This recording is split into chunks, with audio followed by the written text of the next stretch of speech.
Hello students, क्या बोलती public. Once again बहुत ही बढ़िया टॉपिक के साथ आया हूं यहाँ पे। लाइफ प्रोसेस चैप्टर का है, 10th का, साइंस का डेफिनेटली। और इसमें दिया है transportation of food by phloem. सही है ना। देखो, फ्लोएम आपको पता ही है, कॉम्प्लेक्स परमानेंट टिश्यू है। 9th में अच्छी तरीके से आपने पढ़ा था, राइट। उसमें 4 अलग अलग एलिमेंट्स होते हैं, उसमें 3 लिविंग है, 1 नॉन लिविंग है। ये आपको ऑलरेडी बहुत सारी चीजें पता है। और देखो, मेन चीज क्या है कि यहां पे ट्रांसपोर्टेशन जो मैंने लिखा वो सही है, मतलब ठीक है। But instead of transportation I should say it as a translocation. यहां बोलना पड़ेगा मेरे को ट्रांसलोकेशन, ठीक है ना। So translocation of food by phloem, ये बढ़िया हो जाएगा, ये सही हो जाएगा। अब ट्रांसलोकेशन क्यों, ये आज का आपका होमवर्क है। वाई डू यू से translocation for only for phloem, not for xylem, है ना। ये आज का आपका होमवर्क है, कमेंट करके बताना है, बहुत इजी है, कुछ नहीं है ना।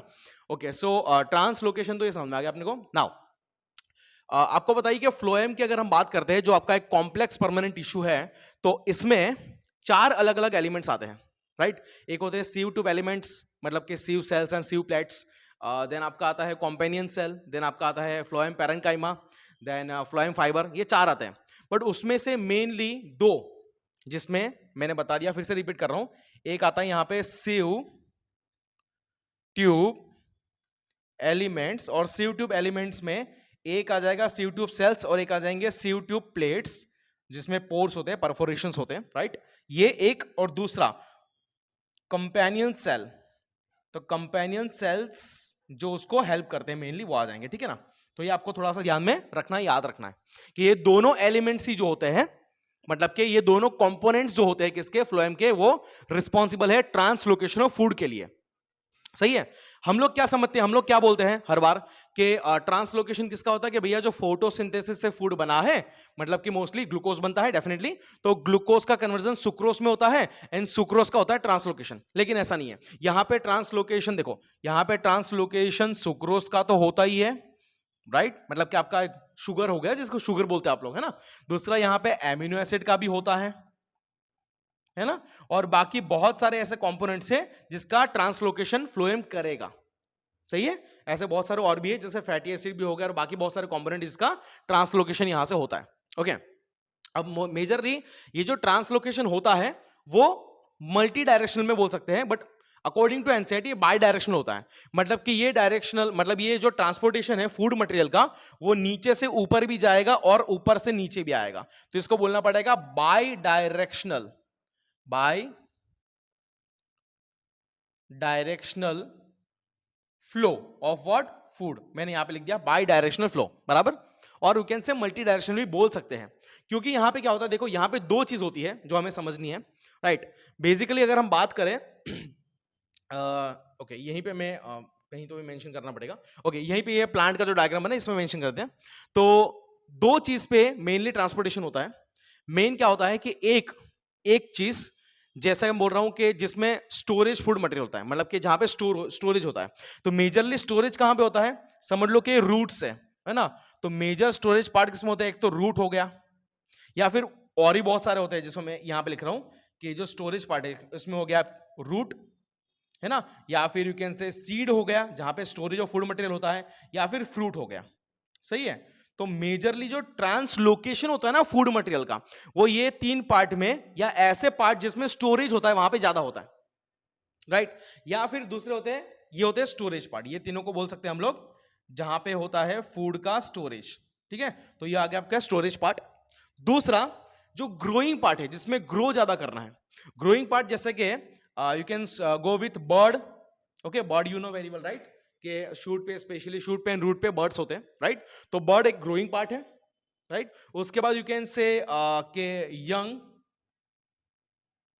यंग लीव्स, ओके, जो ग्रो करना चाहते हैं, जो ग्रो होने वाले हैं, या फिर फ्लावर्स ग्रोइंग फ्लावर्स। ओके, तो इसमें भी क्या है, ये सब क्या हो गए, this are the growing parts. Okay, तो यहां पे भी क्या होगा, फूड का ट्रांसलोकेशन ज्यादा होगा। मैंने ये बताने का ट्राई किया कि कौन से पार्ट में फूड का ट्रांसलोकेशन ज्यादा होगा।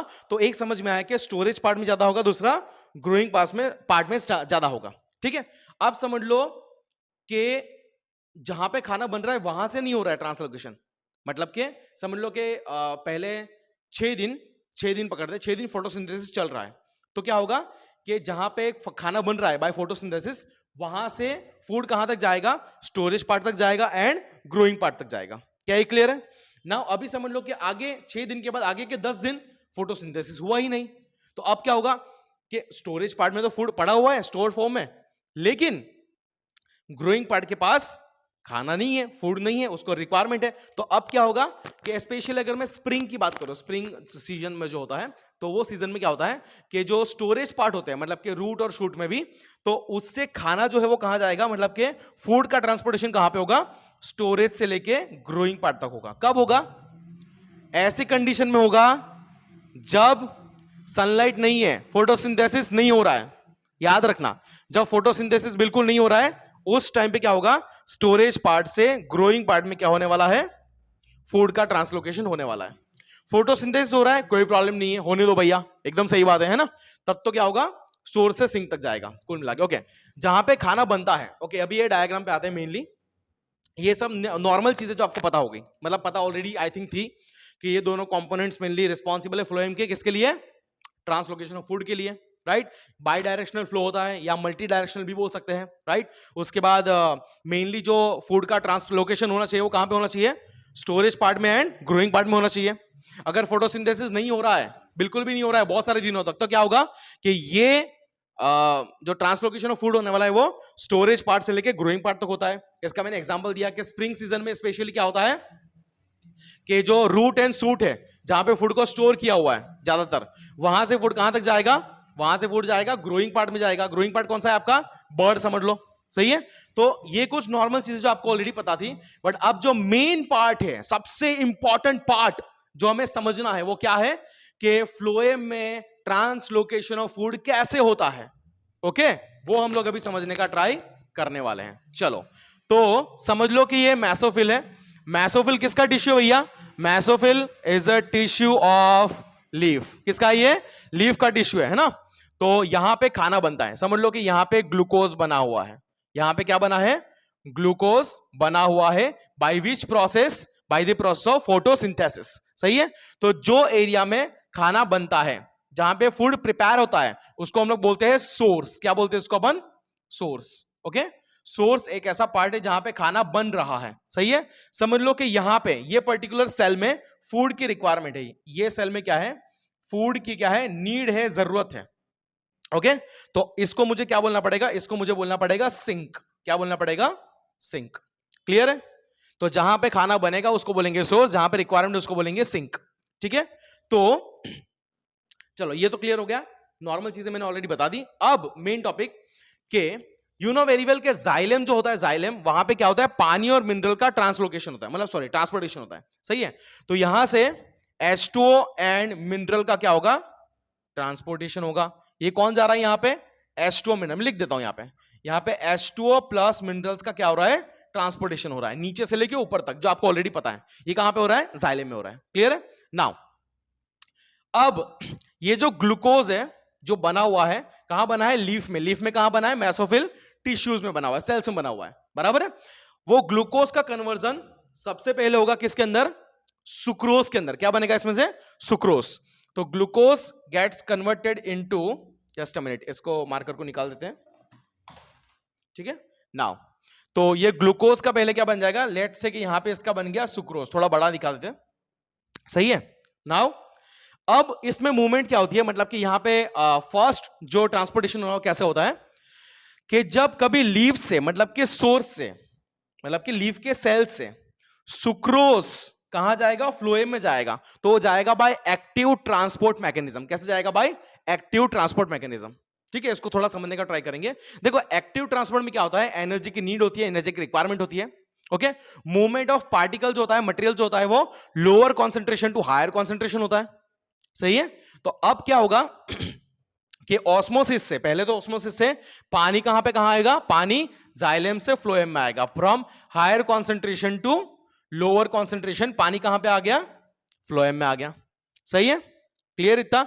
उसी तरीके से अब क्या होगा कि ये जो पानी है वो कहां जाएगा, फ्लोएम से लेके मैसोफिल में जाएगा। तो यहां पे भी पानी आ गया। क्या ये क्लियर है, सही है।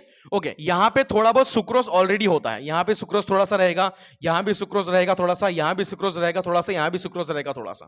क्लियर है। लेकिन अगर आप ध्यान से देखो तो यहां पे मतलब कि मेसोफिल में पानी का अमाउंट बहुत ज्यादा बढ़ जाएगा, पानी बहुत ज्यादा हो जाएगा। ठीक है, ध्यान से समझना है इसको। सुक्रो यहां पे क्या हुआ, मेसोफिल में पानी बहुत ज्यादा हो गया, with compare to that sucrose भी डेफिनेटली ज्यादा है, बट यहां पे पानी कम है और सुक्रोज कंपेरेटिवली ज्यादा है। कहां पे, फ्लोएम के सेल के अंदर, पहले सेल के अंदर, यहां पे दिखा रहा हूं मैं उंगली से, है ना। तो अकॉर्डिंग टू दिस अगर आप देखो तो कॉन्सेंट्रेशन ऑफ सुक्रोज कहां पे ज्यादा है, कॉन्सेंट्रेशन ऑफ सुक्रोज फ्लोएम के सेल में ज्यादा है with compare to this one, क्योंकि यहां पे पानी ज्यादा हो गया तो डाइल्यूट हो गया, राइट। तो यहां पे कॉन्सेंट्रेशन ऑफ सुक्रोज क्या हो गया, बढ़ गया। अब क्या होगा कि अकॉर्डिंग टू दिस यहां पे होगा एक्टिव ट्रांसपोर्ट, जहां पे एनर्जी लगने वाली है, और सुक्रोज कहां से कहां मूव करेगा, sucrose lower concentration to higher concentration move करेगा। सही है, समझ में आ रहा नहीं आ रहा। यहां पे पानी ज्यादा है इसलिए कॉन्सेंट्रेशन कम हो गया, यहां पे पानी कम है इसलिए कॉन्सेंट्रेशन ज्यादा हो गया, और इसलिए यहां पे जो प्रोसेस हुई है, ये वाली प्रोसेस, इसको मैं बोलना पड़ेगा हमें एक्टिव ट्रांसपोर्ट मैकेनिज्म। क्लियर इतना। ओके, ये मैंने जो बताया था ये किसके लिए बताया था, पानी के लिए। डॉट डॉट क्या है, पानी है। क्लियर है। अब तो सिंपल सिंपल कहानी है, कोई प्रॉब्लम नहीं है। अब क्या होने वाला है कि यहां पे सुक्रोज का कॉन्सेंट्रेशन कुल मिला के ज्यादा है। ओके, सुक्रोज यहां से यहां पे आ गया ना, तो यहां पे सुक्रोज का कॉन्सेंट्रेशन बहुत बढ़ गया, तो sucrose will move from higher concentration to lower concentration, once again higher to lower, higher to lower, higher to lower. सही है। और ये जितने भी प्रोसेस हुई है, मतलब कि यहां से लेके यहां, यहां से लेके यहां, यहां से यहां और यहां से यहां, ये कैसे हुआ, ये पूरी की पूरी प्रोसेस जो हुई है वो हुई है पैसिव ट्रांसपोर्ट, मतलब कि passive diffusion you can say, right, जहां पे higher concentration to lower concentration sucrose गया है। सिर्फ पहले टाइम फर्स्ट सेल में ही क्या हुआ है, एक्टिव ट्रांसपोर्ट हुआ है, किसका, सुक्रोज का। उसके बाद से क्या हुआ है, passive transport, passive transport, passive transport, passive transport till sink. बराबर है, क्लियर है। और जो बचा कुचा पानी है, अगर यहां पे समझ लो एक्स्ट्रा पानी आ गया, एक्स्ट्रा वाटर है, तो पानी कहां चले जाएगा, यहां चला जाएगा, वंस अगेन जाइलम में चला जाएगा। क्लियर है। और फाइनली सिंक को क्या मिल जाएगा, यहां पे सुक्रोज मिल जाएगा। तो अकॉर्डिंग टू दिस अगर हम ध्यान से देखें, और अगर मैं इसको नंबरिंग, चलो नंबरिंग से हम लोग देखते हैं। तो लेट से कि ये जो सेल है इसको मैं दे रहा हूं नंबर 1, ये सेल को दे रहा हूं नंबर 2, इसको दे रहा हूं number 3, number 4, number 5, number 6। So according to this number 1 से लेके नंबर 2, फिर 3, फिर 4, फिर उसके बाद 5 एंड 6, इस तरीके से हो रही है चीजें, राइट। तो 1 से लेके 2 में क्या हुआ, एक्टिव ट्रांसपोर्ट। उसके बाद पूरा का पूरा क्या हुआ है, पैसिव ट्रांसपोर्ट, मतलब कि 2 से 3 में, 3 से 4, 4 से 5 और 5 से 6, ये सब में अगर हम देखें तो क्या हुआ है, पैसिव ट्रांसपोर्ट ही हुआ है। बराबर है, क्लियर इतना। तो इस तरीके से क्या होने वाला है, मूवमेंट होता है किसका, ट्रांसलोकेशन होता है किसका, फूड मटेरियल का, फ्रॉम सोर्स टू सिंक, जब प्रॉपर फोटोसिंथेसिस हो रहा है। लेकिन कभी कभार लाइक स्प्रिंग में फोटोसिंथेसिस प्रॉपर नहीं होता है कुछ प्लांट्स के अंदर, तब क्या होता है, मूवमेंट तो होगा ही, मतलब के ट्रांसलोकेशन तो होगा ही फूड का, लेकिन कहां से कहां होगा, स्टोरेज एरिया से लेके ग्रोइंग पार्ट तक होगा। सही है। आई होप कि आपको ये पूरा अच्छी तरीके से अंडरस्टैंड हुआ है, क्लियर हुआ है। आपको जो एनसीईआरटी में दिया गया है वो इसी तरीके से दिया गया है, लेकिन ये जो मैकेनिज्म था वो थोड़ा सा आपके लिए सरप्राइजिंग था, मुझे लग रहा है। तो आई होप कि आपको ये पूरा क्लियर हुआ है। अगर नहीं हुआ है क्लियर तो डेफिनेटली आपको मुझे कमेंट करके नीचे बताना है। सही है।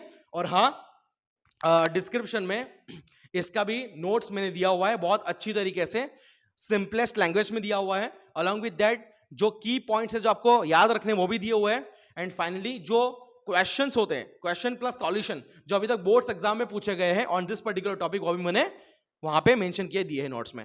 तो आपको डिस्क्रिप्शन में लिंक मिलेगी, उस पर क्लिक करके आपको नोट्स डायरेक्टली डाउनलोड कर लेनी है, राइट।